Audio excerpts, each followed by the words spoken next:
국립기상과학원은 국민들이 기후변화에 대응할 수 있도록 남한상세 기후변화 시나리오를 만들었습니다. 온실가스 배출 정도에 따라 한국의 기후가 얼마나 어떻게 바뀔지 4개의 시나리오를 만들었죠. 지금 한국의 평균 기온은 11.9도입니다. 그렇다면 2100년, 우리나라의 기온은 얼마나 변할까요?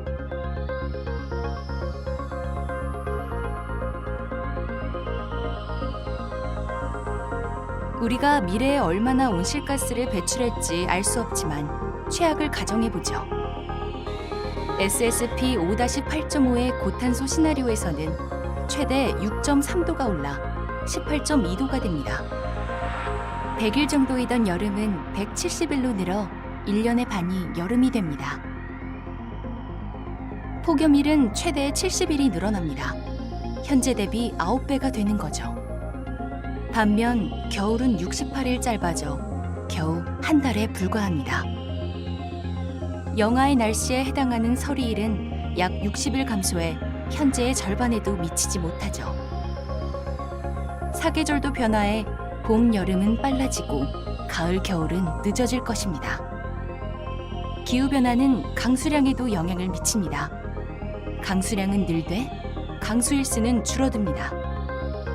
한번 비가 내릴 때 더 많이 내릴 수 있다는 의미로 최근 문제가 된 호우, 가뭄 피해가 더 늘어나겠죠.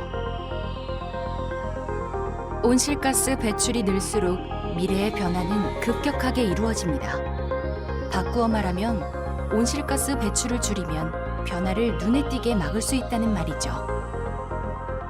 저탄소 시나리오인 SSP 1-2.6에서 평균 기온은 2.3도 상승에 그칩니다. 한반도의 미래를 예측하고 대비하는 데 중요한 것은 방파제를 쌓듯 기후위기에 적극적이고 선제적인 조치를 취하는 것입니다.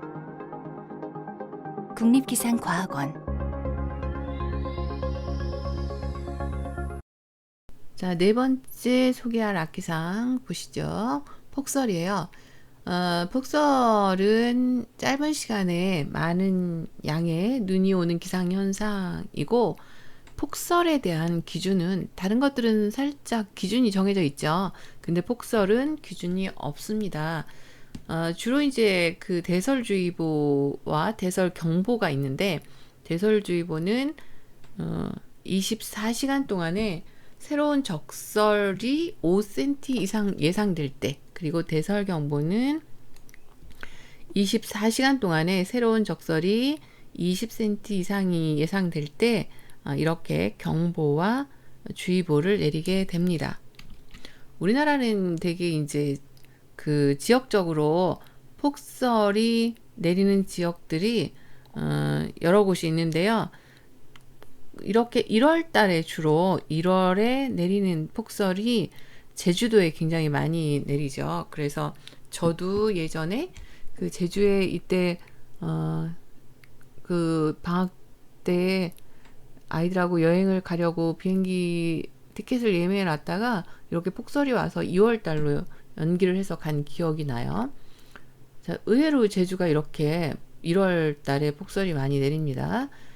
자, 내장산의 설경은 되게 아름다운데 한번 들어가면 정말 나올 수 없는 그런 눈이네요. 자, 폭설이 이렇게 내렸었고요. 자, 울릉도에 내린 폭설에 관련된 뉴스를 잠깐 들어보시면, 울릉도에는 사흘간 110cm에 달하는 기록적인 폭설이 내렸습니다. 겨울이면 눈이 자주 내려서 주민들도 익숙하긴 하지만 1m가 넘는 폭설은 제설 작업에도 큰 어려움이 생길 수밖에 없습니다. 송태훈 기자의 보도입니다. 눈보라가 쉴 틈 없이 울릉의 번화가와 항구에 몰아칩니다.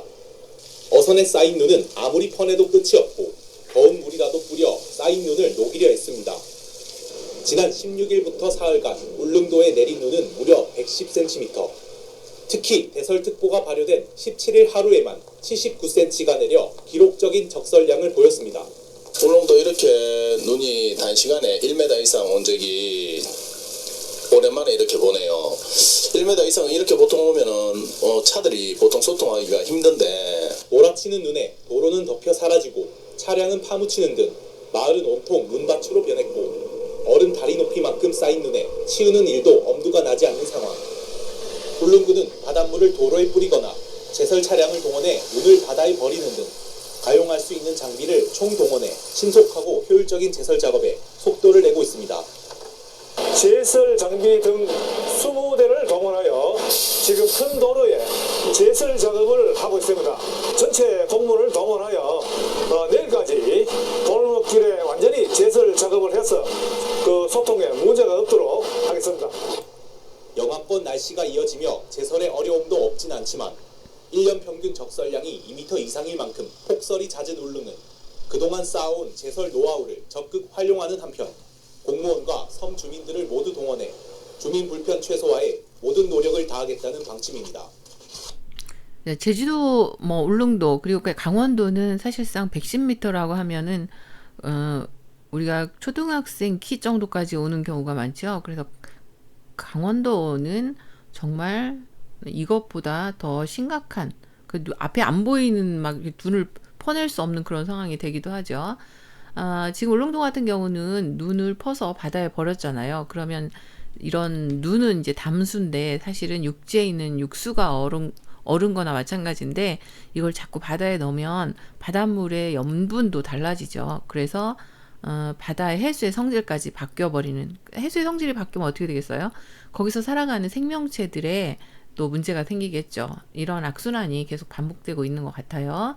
자, 5번째는 센 바람, 강풍입니다. 강풍은 우리가 육상에서 풍속 초당 14m 이상 또는 순간 풍속이 20m 이상이 예상될 때, 또는 산지에서는 풍속 17m/s 이상, 이건 좀 태풍이죠. 순간 풍속이 25m/s 이상이 예상될 때 주의보를 발령하고, 또 육상에서 풍속이 초당 21m, 여기는 14m, 또 순간 풍속 26, 그리고 산지에서 24, 그리고 순간 풍속이 30m/s, 초당 30m를 가면 엄청나게 많이 가는 거죠. 엄청난 센 바람이 부는 거죠. 이럴 경우에 우리가 경보를 발휘하고 있죠.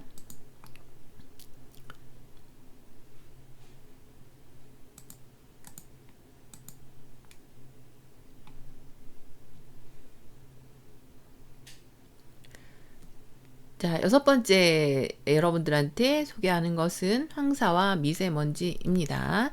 자, 여러분들 황사와 미세먼지의 차이점에 대해서 잘 알고 있죠.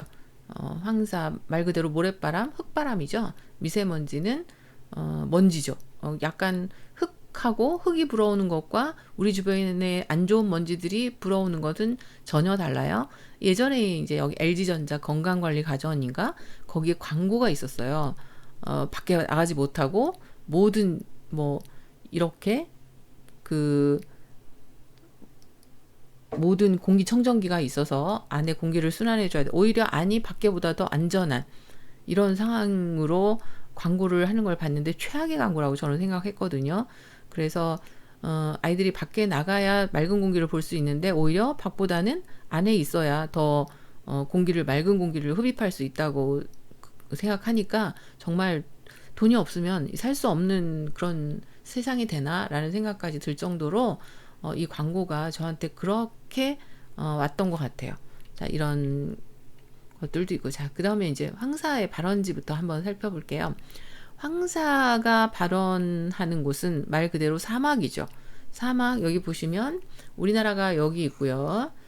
우리나라 왼쪽에 보시면 고비 사막 있고, 그 다음에 몽골고원이 있고, 황토고원, 뭐 이런 사막들이 있는데, 이런 바람들이 이런 사막에 있는 그 모래들이 바람을 타고 우리나라에 이렇게 이 바람에 의해서 우리나라 쪽으로 불어오는 그런 경우를 황사라고 부르는데, 이 지금 몽골에서 불어오는 모래바람이죠. 굉장하죠. 중국은 앞이 안 보일 정도로 되게 심각하죠. 그렇다면 그 미세먼지는 그러면 어떤 것들이 황사와 다른 점인지 한번 아침마다 볼게요. 미세먼지 농도를 체크하고 마스크를 챙기는 요즘이죠. 눈으로는 잘 보이지 않는 미세먼지를 특수 카메라를 이용해 찍어봤습니다. 결과는 놀라울 정도였습니다. 김민지 기자의 더 깊은 뉴스입니다. 하늘이 온통 뿌옇고 사람들은 마스크로 얼굴을 가렸습니다. 주말 내내 한반도 쓴맛을 느낄 정도였습니다. 다음 원칙 해결 대책을 촉구한다.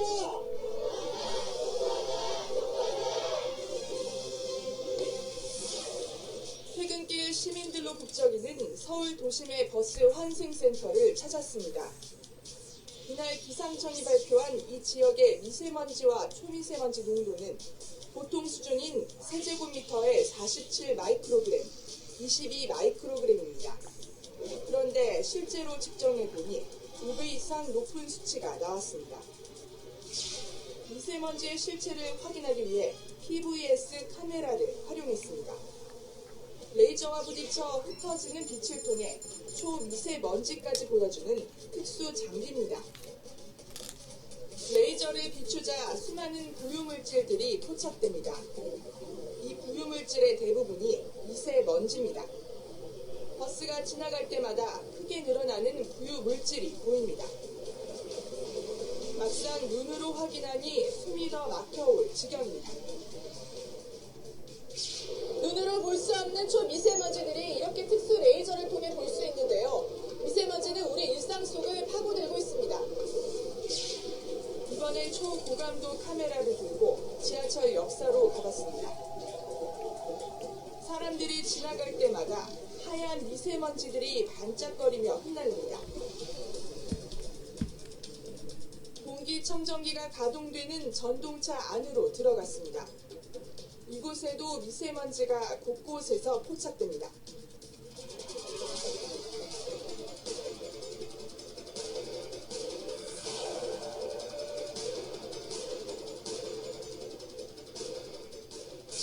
아침마다 미세먼지 수치를 체크하는 게 일상이 된 요즘.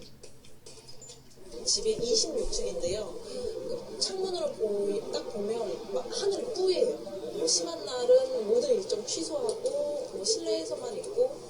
예전에는 미세먼지란 말 자체가 없었는데 요새는 이제 그런 단어도 생기고 이래가지고 항상 이제 신경을 쓰이죠.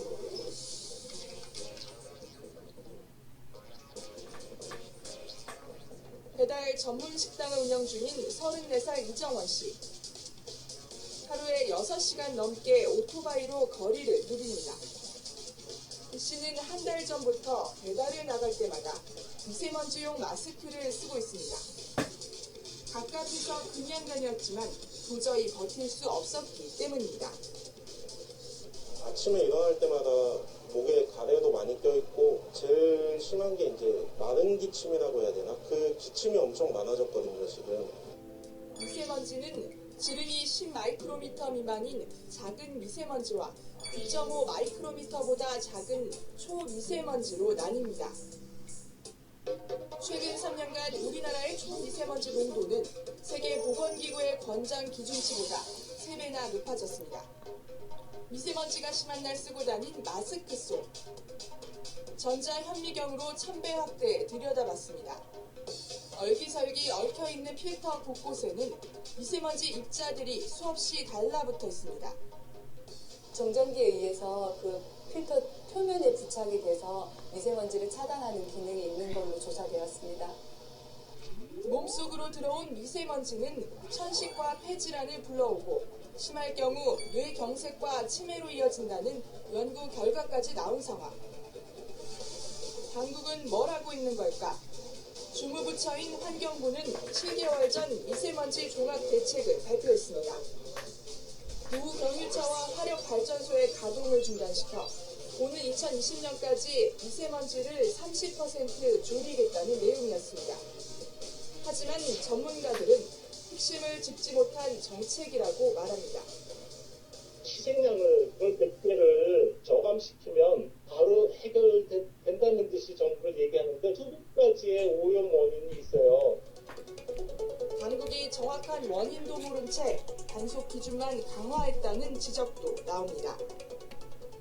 미세먼지뿐만 아니라 다른 대기오염물질들도 정확하게 평가하고 개선할 수 있는 제도를 마련하는 것이 무엇보다도 중요한 시점이지 않나 그렇게 생각이 됩니다. 전문가들은 이대로 방치하면 6년 뒤 미세먼지로 인한 사망자가 최대 3만 명에 달할 것으로 전망합니다. 건강한 아이들 큰 하게 속답니다. 어른들이 지금 아무것도 하지 않고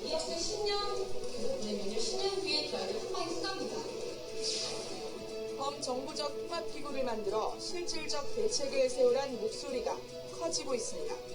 채널A 뉴스 자, 우리나라가 미세먼지의 OECD 국가 중에서 가장 높을 뿐만 아니라 대책이 없는 국가라고 얘기를 하죠. 우리는 연구를 되게 많이 해서 원인을 분석은 잘 하는데 거기에 대한 대책 수립은 아직은 부족한 편인 것 같아요. 자, 그래서 미세먼지를 그동안 우리가 잊고 있었잖아요. 잊고 있었는데 오늘도 보니까 다시 미세먼지 농도가 올라가고 있거든요. 그러니까 우리가 다른 건 몰라도 미세먼지로 인한 사망률이 또 높아진다고 하니까 최고라고 하더라고요. 우리나라가 억울하잖아요. 다른 건 몰라도 미세먼지로 내가 건강을 잃거나 사망하면 너무 대비책을 세울 수 있었고 예방할 수 있었던 것인데 그걸 못하면 너무 억울하겠죠.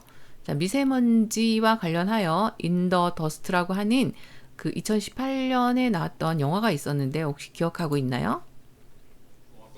Catastrophe naturelle sans précédent vient de frapper la Suède et le Danemark, ainsi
Et tu lui diras que la communauté des poissons rouges leur merci. Vas-y, je t'ai déjà dit d'arrêter avec ce surnom pourri. C'est pourtant bien ce qu'on est, des poissons rouges dans des aquariums. T'as plutôt Allez, laissez-la. Non mais dans sa bulle, elle est protégée. Maman, il a raison, allez-y. Je te promets qu'on va revenir te chercher. Allez. On revient te chercher, mon poussin, on revient.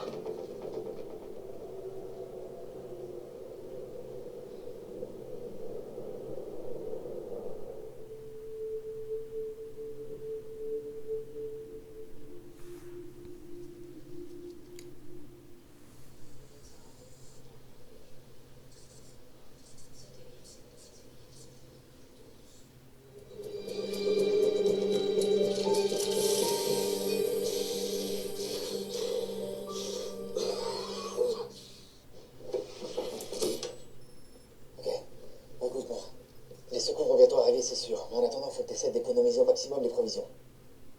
Je reviens vite, d'accord?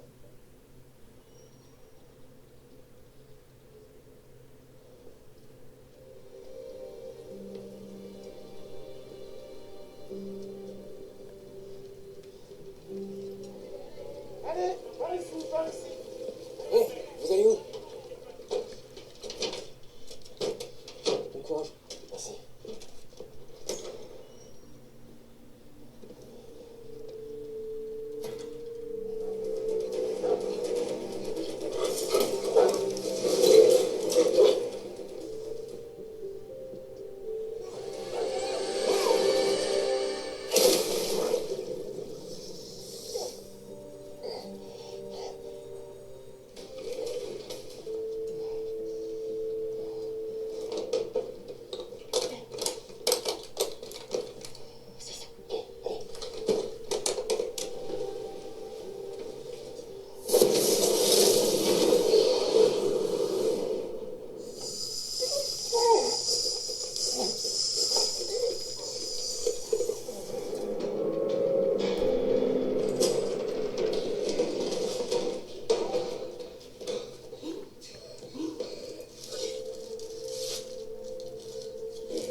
faut ce putain de masque. Et après, tu vas me buter comme l'autre?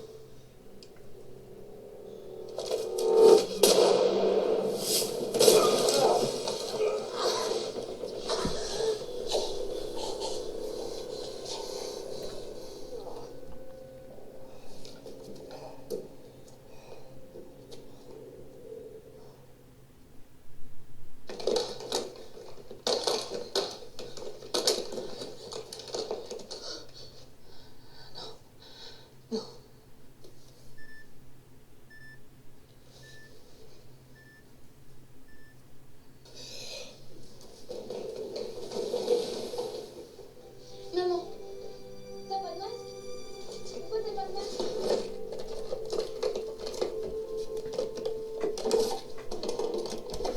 Maman?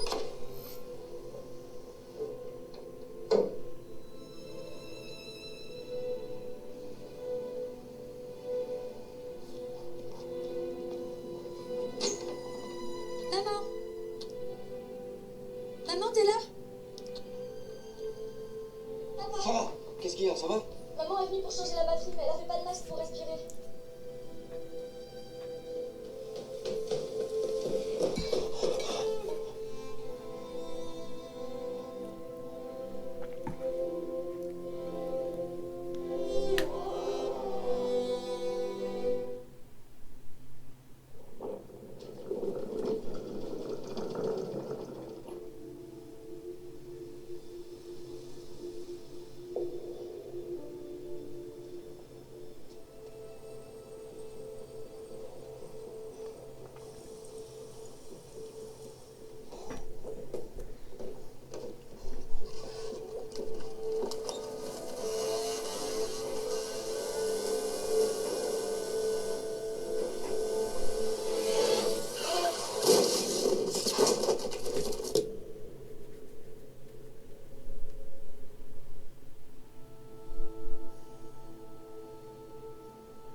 Noé est venu me chercher. La brume, ça nous fait rien, nous. Chérie.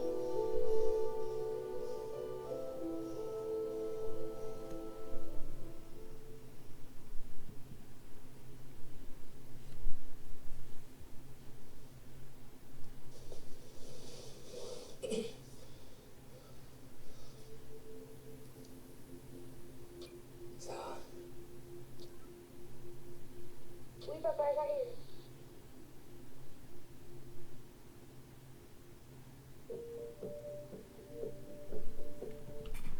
끝까지 아니 중간 앞에 잠깐만 보려고 했었는데 다 봐버렸어요. 이렇게 환경에 맞게 또 진화를 할 수 있을까요? 또 아마도 그럴 수 있을 거라는 생각도 들기도 해요. 자, 미세먼지를 한번 정리를 해볼게요. 미세먼지는 마이크로미터와 마이크로그램을 기준으로 하는데 굉장히 작은 마이크로를 썼다는 얘기는 굉장히 미세한 단위를 얘기하는 거죠. 그래서 마이크로미터는 1mm의 100만 분의 1에 해당하는 길이를 말하고 마이크로그램은 1g의 100만 분의 1. 그러니까 100만 분의 1이니까 얼마나 작은 단위인지 아시겠죠? 대기 중에 부여하는 분진 중 직경이 10마이크로미터 이하인 먼지로 눈에 보이지 않을 정도로 작은 입자를 미세먼지라고 부르고 직경이 2.5마이크로미터보다 작은 먼지로 머리카락 직경의 20분의 1에서 30분의 1보다 작은 입자, 이거를 초미세먼지라고 부르죠. 그러니까 미세먼지보다 사실은 더 위험한 게 또 초미세먼지라고 볼 수가 있죠. 자, 미세먼지와 황사의 발생을 보면 미세먼지의 발생 원인은 크게 자연적인 원인과 인위적인 원인 두 가지로 구분하는데 대부분 미세먼지는 자동차, 발전소, 보일러 등에서 연료를 태워서 발생하는 배출 물질이 원인이 됩니다. 그 외에도 공사장이나 아까 뉴스 봤죠? 공사장이나 도로에서 날리는 먼지도 같이 포함된다고 할 수 있고요. 난방용 연료 사용이 증가하는 겨울철에 미세먼지의 발생량이 특히 많고 국내뿐 아니라 국외에서 유입된 오염물질도 우리나라 대기에 영향을 미쳐요.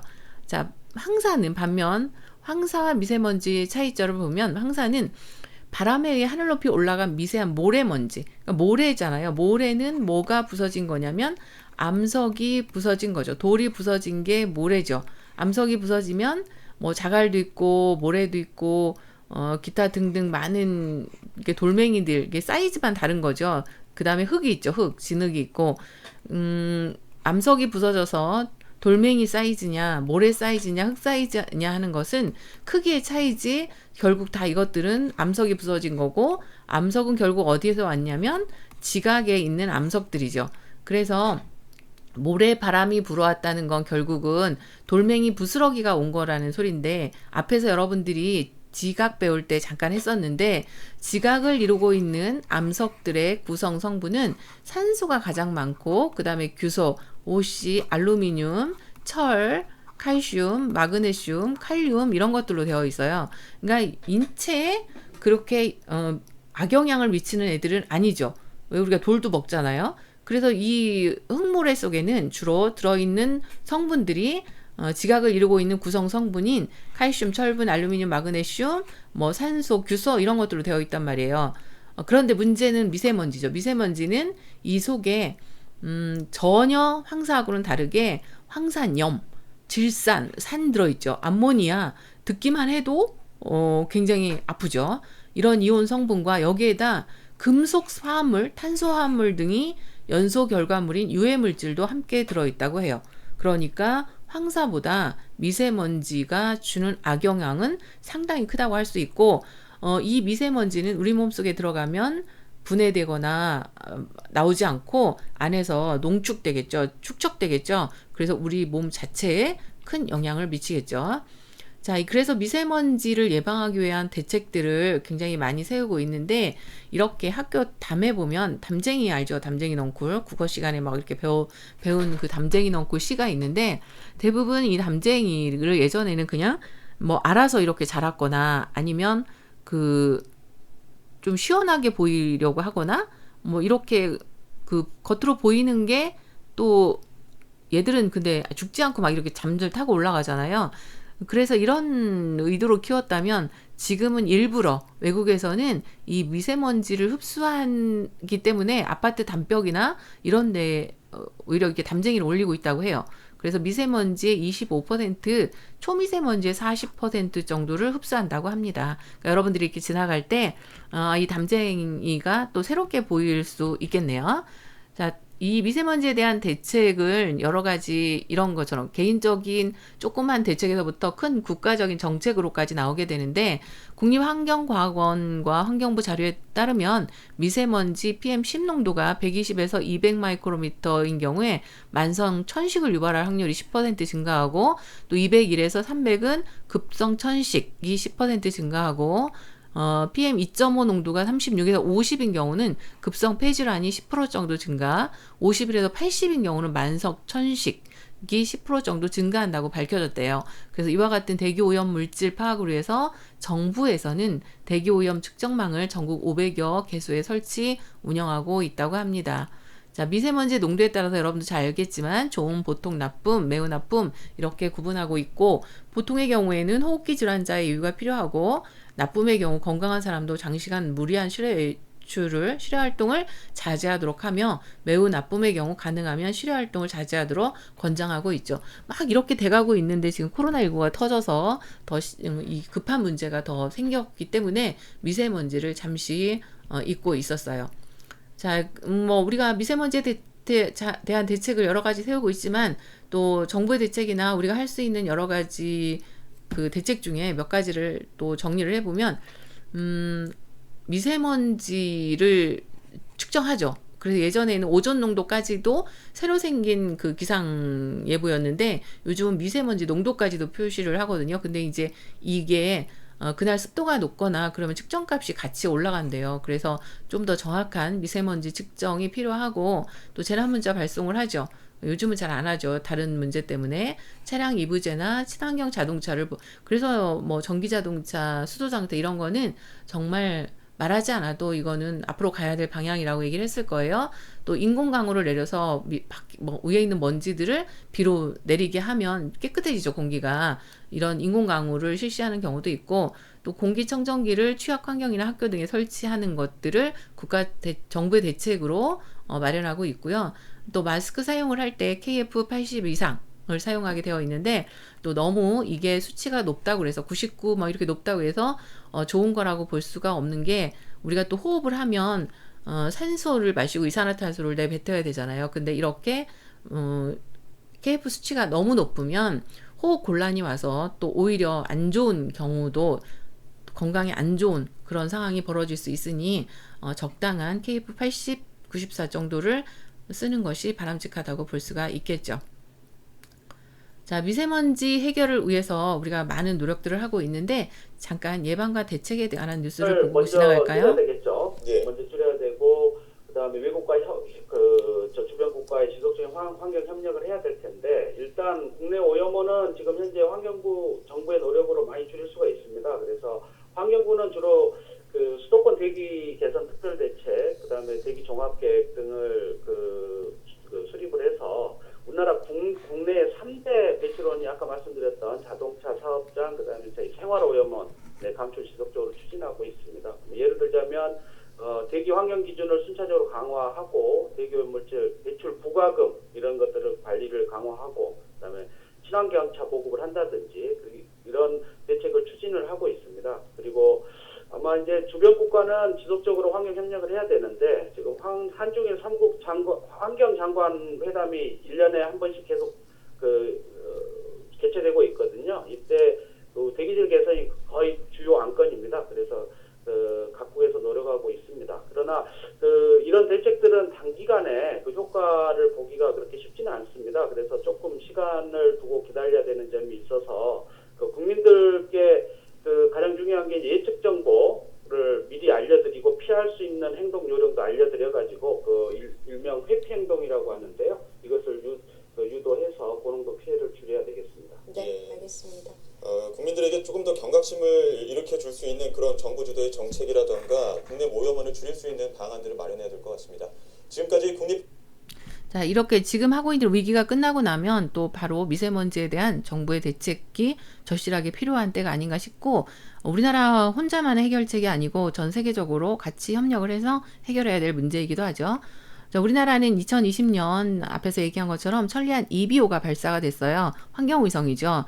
기상위성에서 환경위성으로 한층 더 발전을 했는데, 환경, 해양 오염, 미세먼지, 공기 오염 이런 거 농도를 측정하는데 굉장히 유용하게 쓰고 있고, 우리나라뿐만 아니라 우리나라 주변 아시아 국가 등등에도 많은 정보를 주고 있습니다.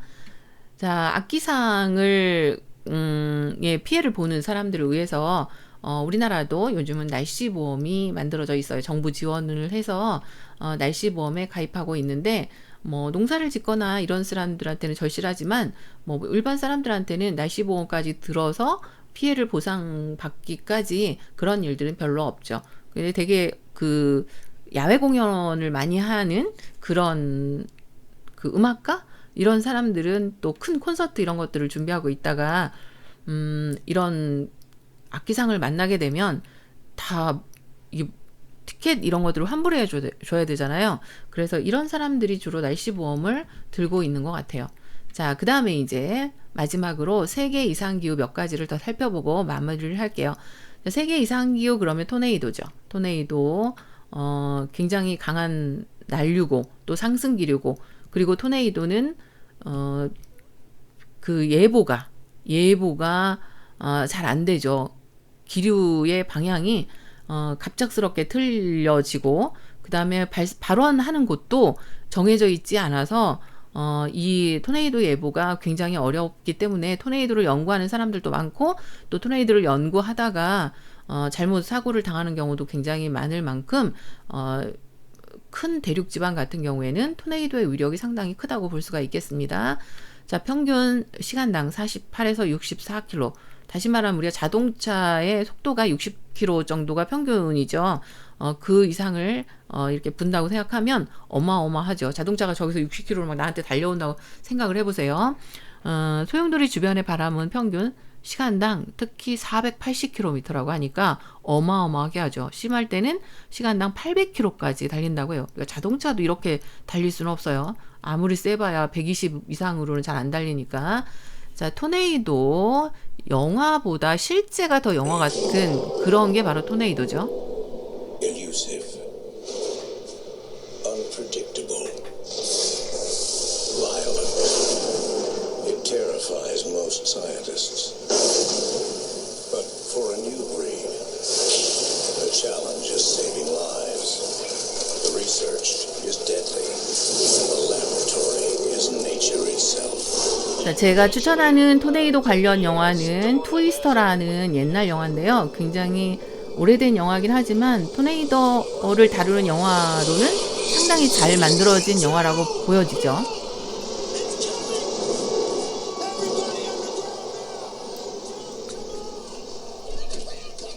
이렇게 토네이도 연구에 집착하는 이유 중에 하나가 미국의 오클라호마주 이런 데는 토네이도가 상당히 심하고 지하에 피난처가 다 되어 있죠. 왜냐하면 너무 예측 불가하고 몇 초 사이에 우리한테 오니까 풍향계나 그 풍속계 같은 것들을 설치해서 집 마당에 설치를 해놓고 이상이 생기면 바로 지하로 대피하죠. 근데 여기에 나오는 여자 주인공은 정말 실제처럼 그 밑으로 피했다가 그 뚜껑이 지하 위에 뚜껑이 계속 열리니까 아버지가 그걸 잡고 있다가 아빠가 토네이도와 함께 날아가게 되거든요. 그래서 토네이도 연구가가 되죠. 그래서 토네이도를 연구하는 그런 영화가 되겠고요. 이 토네이도는 이렇게 굉장히 강한 상승기류를 형성하게 되고 밑에 있는 건물, 영화를 보면 여러분들 건물 지붕 뭐 아니면 이 아스팔트 깔려져 있는 아스팔트까지 말아 올리는 그런 만큼 위력이 굉장히 세죠. 그래서 이런 파편들도 함께 딸려 들어가는 그러한 위력이 있어요. 토네이도의 생성 과정을 보면 서풍과 남동풍이 충돌해서 회전하는 공기덩어리가 생성이 되고 회전하는 공기덩어리가 수직으로 일어나서 메조사이클론을 형성하고 그리고 메조사이클론은 밑부분에서 토네이도를 생성하는 그런 과정으로 주로 만들어지죠. 이렇게 높이가 1km 안팎, 지름은 80m 이상 그리고 굉장히 빠른 속도로 이렇게 회전하는 미국 중남부 지역에서 강력한 토네이도가 잇따라 발생해 곳곳에서 피해가 속출하고 있습니다. 강한 바람에 운행 중이던 열차가 쓰러지는가 하면 야구공보다 큰 우박도 떨어졌습니다. LA 정재훈 특파원이 보도합니다. 미국 루이지애나주의 식당가 바로 옆에 있는 고가철로입니다. 강력한 비바람에 운행 중이던 열차가 잇따라 바닥으로 추락합니다. 철로도 떨어지면서 불꽃이 치솟습니다. 화물 열차인데다 철로 아래에 지나던 차량이 없어서 다행히 인명피해는 발생하지 않았습니다. 텍사스주와 켄터키주에서도 10개가 넘는 토네이도가 잇따라 발생했습니다. 강력한 바람에 주택이나 창고 지붕이 흔적도 없이 사라졌고 이동식 주택도 잇따라 뒤집혔습니다. I was just falling and falling and falling. The refrigerator fell right next to me. 대형 입간판이 무너져 내렸고 길이 10m가 넘는 트럭도 맥없이 쓰러졌습니다. 곳곳에 우박이 쏟아져 세워놓은 자동차가 파손되고 농작물 피해도 잇따랐습니다. 일부 지역에는 지름 10cm가 넘는 야구공보다 큰 우박이 떨어졌습니다. 텍사스 남부에는 한두 시간 만에 100mm가 넘는 폭우가 쏟아져 농장에 있던 소들이 떠내려가기도 했습니다. 이 남동부 지역 곳곳에 토네이도 경보가 내려진 가운데 이 지역 주민 1,300만 명이 불안에 떨고 있습니다. 이렇게 보면 또 어떻게 보면 우리나라가 가장 안전한 나라가 아닌가라는 생각도 드네요. 자, 독일에서 토네이도가 휩쓸고 간 자리가 아수라장으로 변한 모습이고요. 10분에서 15분 정도 발생했는데 토네이도로 50가구가 심각한 피해를 봤다고 그래요. 잠깐 지나가죠. 근데 그 소용돌이 속에 밑에 따뜻한 기류도 있지만 그래서 폭우를 내리지만 위에는 찬 기류가 있어서 우박이나 이런 것들도 떨어지죠. 그리고 너무 상승 기류가 강하니까 아까 얘기한 것처럼 우박의 크기가 상당히 클 수가 있어요. 우리나라는 토네이도 발생은 하는 건 못 봤죠. 우리나라 같은 경우는 용오름이 이렇게 발생을 하는데 바다 해상에서 발생을 하는 게 가끔 일어나기는 해요. 아열대 지방의 더운 계절에 발생을 하고 깔때기 구름의 직경은 수미터에서 100m 그리고 5분에서 10분 정도 특이한 경우 1시간 동안 지속되는 경우가 있는데 아까 토네이도가 바다나 육지나 가릴 거 없이 강한 상승기류를 만나서 생긴다면 용오름은 바다 해상에서 발생하는 거예요. 그러니까 우리나라 제주도에 용오름이 자주 일어나죠. 그래서 과거에 이게 용오름인 줄 모르고 이렇게 바다에서 용오름이 발생해서 이게 소용돌이 치면서 육지에 올라오면 건조하기 때문에 이게 사라지잖아요. 그래서 여기서부터 끌고 올라온 물고기를 막 여기에 가지고 올라오죠. 그래서 육지로 올라왔을 땐 이게 이제 소멸되니까 여기서 가져온 물고기가 후두두두둑 이렇게 마당에 떨어진 적이 있었어요. 예전에 대구인가 어디서. 그래서 막 신이 오셨다 막 이렇게 얘기한 적도 있었던 것 같은데 그런 뉴스가 있었는데 자, 이런 우리나라는 용오름 정도는 발생해요. 자, 베네치아에서 물난리를 겪고 있는데요. 이렇게 침수된 모습이 지금 산마르코 광장을 폐쇄하고 관광객과 주민들의 진입을 통제할 정도로 이렇게 세계적으로 또 비가 많이 오고 자, 요즘은 이제 그 악기상 중에 산불 굉장히 유명하죠. 여러분들도 2020년에 있었던 호주 산불 기억을 할 거예요. 미국 산불도 그렇고 캐나다에서도 있었죠. 엄청나게 탔었죠. 일본 기상청의 히마와리 8 위성이 호주 산불을 우주에서 촬영한 사진이고 2달 정도 지속된 산불인데요. 그 2019년에 9월에 발생을 해서 굉장히 오랫동안 탔죠. 토지 1,400만여 에이커를 태우고 동물 5억 마리의 생명을 빼앗아갔고 수십만 명의 보금자리도 불태운.